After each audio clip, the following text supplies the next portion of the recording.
So you want to know how much it costs to LS swap a car, and I'm gonna tell you how much it costs. It costs a lot of money if you didn't notice. A lot of money. So first of all, my car is a 1991 325i E30. Nothing special about it. It's not in the best shape, not in the worst shape. It's just kind of just what it is. You know, I got the car. It had a built M20 in it, and then I pulled that motor out because the management died, and I needed the money. And then got a pretty good career. Started house swapping it, and now I'm still broke. I don't think there's anything else about the car. I mean, it is what it is. So this car is going to be. This is not like any type of drift missile or track car or anything like that. I may do that one day, but I really just wanted to kind of drive the car again. So there's nothing done to the motor or anything like that. There's nothing special for racing or anything like that either. Yeah, let's dive into it. So the motor and trans, they're both out of an 04 GTO. It's an LS1 aluminum block with a 6-speed T56 on it. I bought that from Hawks Motorsports. I got that for $4,500. So that, I was really nervous about buying stuff online because who knows how it's gonna arrive, you know. But the way they kept in contact, and then the way they shipped it, everything was pretty decent from them. I would buy from them again. Second thing I got was clutch kit, which I got was a stock LS7 from Tick Performance. That was $570. I also got a slave cylinder later on, and I also got that from Tick Performance, and that's an F-body style slave. That was $140. Did also buy the shim kit from Tick Performance, and I did need to use that. I got their quick bleed line, clutch line, and then I also got an F-body style adapter to switch from the quick connect to an AN line. Headers, I did custom headers on this one. I didn't want to spend the money on headers from another company, so I just went ahead and built my own. My buddy had a TIG welder. He came over and he helped me kind of build everything. That was $195 for a kit, and it was good. It was a good kit, you know. Nothing bad about it. I liked it. So I will also include like gauges and stuff. I know that some wiring harnesses and stuff like that allow you to connect to an actual your stock gauge cluster, but I don't have a stock gauge cluster because the previous owner took it out. So I got an RPM gauge, which was $243, and these are all autometer, by the way. Oil pressure gauge and sensor was $111. Voltmeter, that was, oh, I'm getting lost here, $62. Water temp and sensor, that was $100. And then I think that's all I have. I do have a wideband in the car, but I need to get a new gauge. I should just get a new whole wideband. Throttle cable, so I got a low car throttle cable. It was 36 inches, and then it needed to be the LS1 style adapter on the end of the line. I did buy that incorrectly the first time, so I had to buy that again. Intake, it was just miscellaneous parts from Amazon that I bought. That was $44. The throttle cable was $52.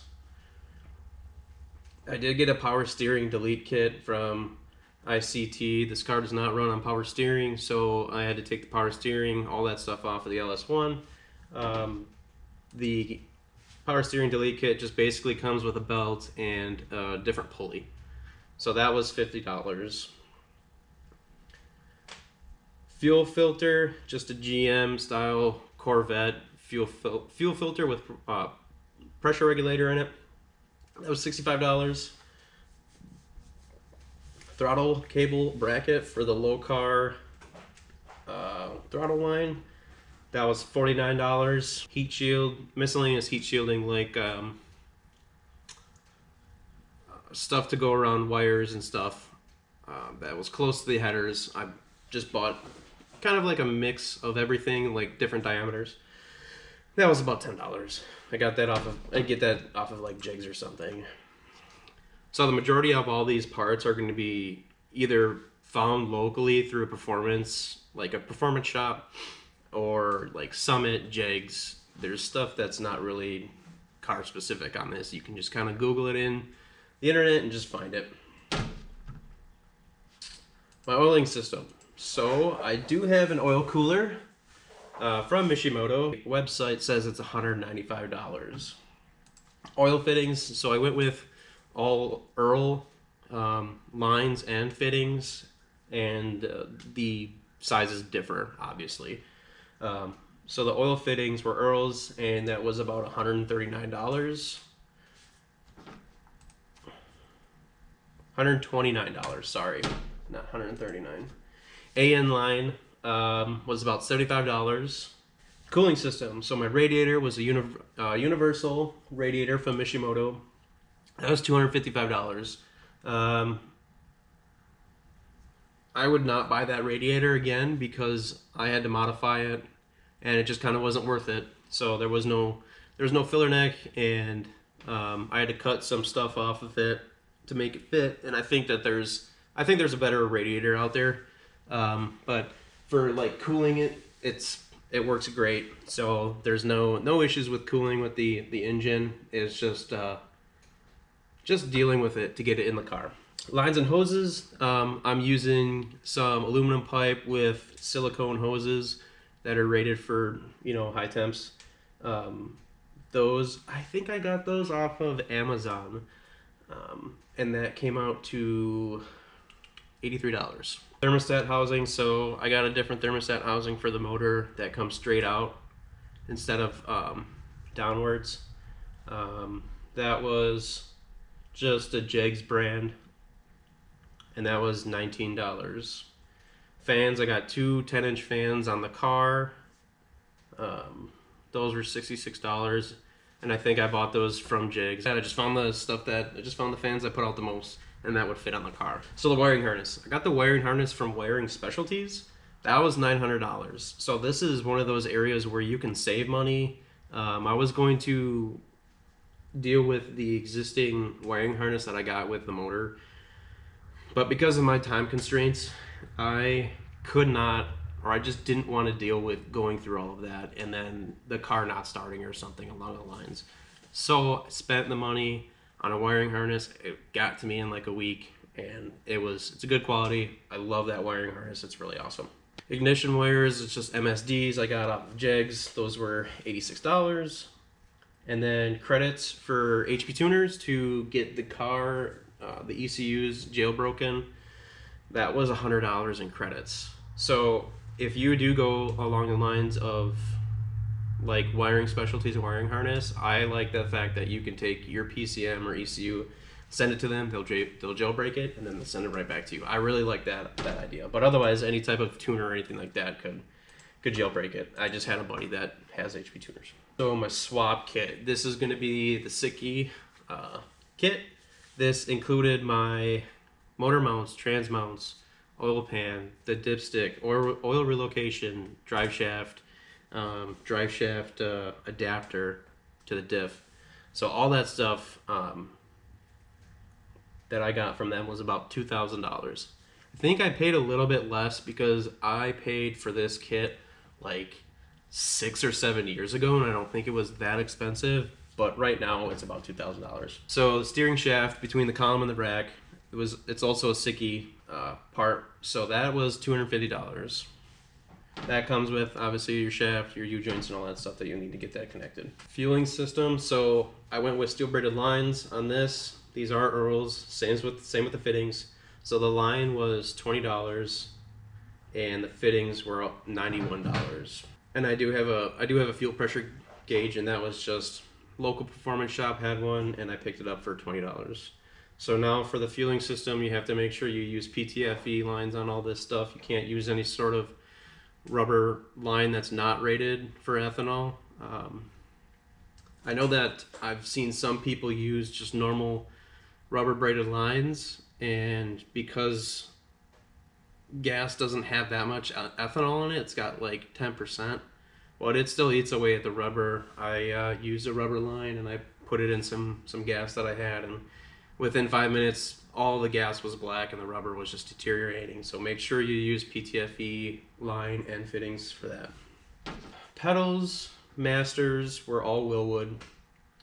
The pedals I got were $244. The masters were $272, and that's for all three of them. I have a boosterless setup, so there's two master cylinders for the brakes, one master for the front, one for the back, and then we have a master cylinder for the clutch. Pedal bracket was a Garagistic.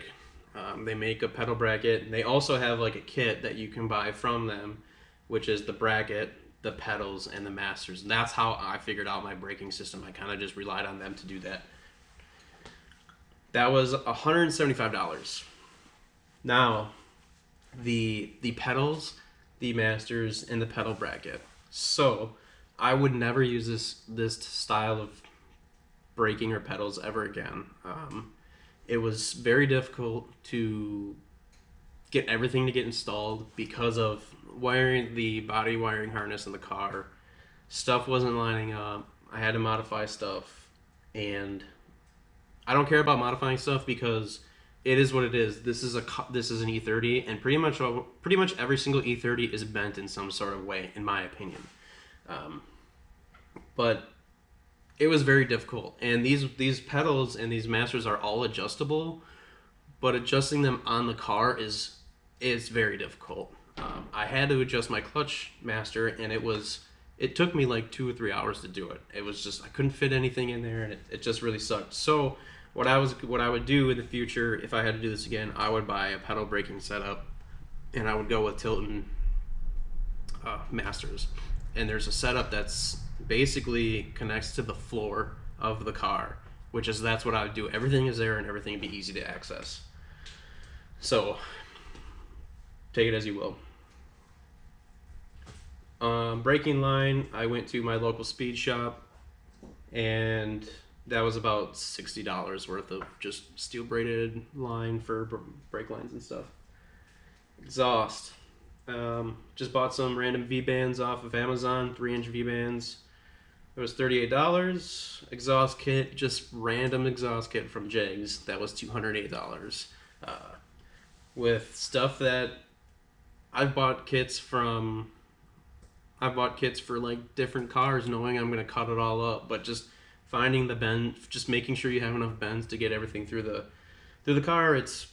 That's all you really need, unless you really want something to be custom fit for your car. And if you can't do any sort of exhaust work or weld, then you're having a shop do it. I don't think there's any aftermarket exhaust system for an LS swap E30 or for any car of that matter.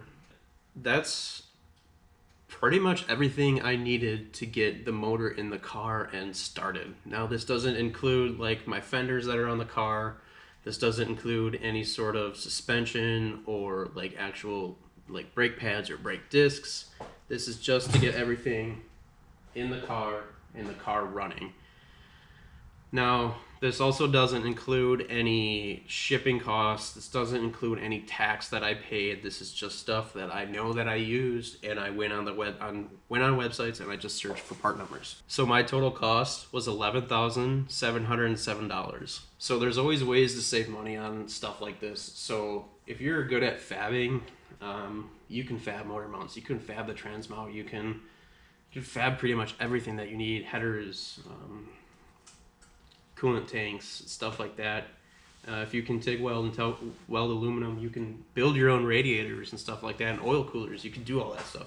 I think that's where you're going to save a lot of costs, is being able to build everything yourself. You also don't have to buy an aluminum block. You could buy a 5.3 from the junkyard. It doesn't matter. I've seen people buy like trucks and stuff that are total, like their rear end's total or something like that. So they'll buy a truck, and then they'll part everything out, and then they'll have a 5.3 liter for basically free at that point. So that's other option, but it's stuff that really takes a lot of effort to do to get that cost to come down. So yeah, that's pretty much it. So I'll show you, I'll kind of go around the car and kind of show you how I did stuff, and you can see basically what I did. I think it's beneficial to see that stuff and kind of walk through what I have, and hopefully it gives some people a better idea of how much it takes to LS swap an E30. So this is kind of it. I got, my intake here is just stuff that I bought off of Amazon and pieced everything together. Here's my fuel filter with built-in pressure regulator. Got your PTFE lines. Oh, just spit out some gas. That's rad. Pretty much everything I don't think it's that difficult to swap anything. So yeah, here's my radiator. The one thing I don't like about it was this neck came out and it dipped down. So I had to lop that off, and then I was able to run some hose from here all the way over, which is not that bad. I think it looks a lot cleaner. I did have to get a filler neck and weld that in because I didn't want to buy an actual piece. They sell pieces that are, they have a filler neck on it, but I just thought that it would look cleaner. So this is that thermostat housing right here. So this was from Jegs. Originally the thermostat housing came down towards this way, so then I was able to, this looks a lot cleaner with this on here, and then all my hoses go down to the bottom of the radiator over there. Wiring specialties wiring harness. I mean, it's a pretty decent wiring harness. I like it. It's dirty because I was sanding and stuff, but and then you got your low car throttle cable with bracket, and I do realize that this bracket is upside down. I do want to fix that eventually one of these days, but right now it's decent. The interior of the car is completely torn apart, and yeah, I need to fix all that stuff. I need to clean all that stuff up, but I'm not going to get underneath the car to show you any of the exhaust system or anything like that. It's just, it is what it is. But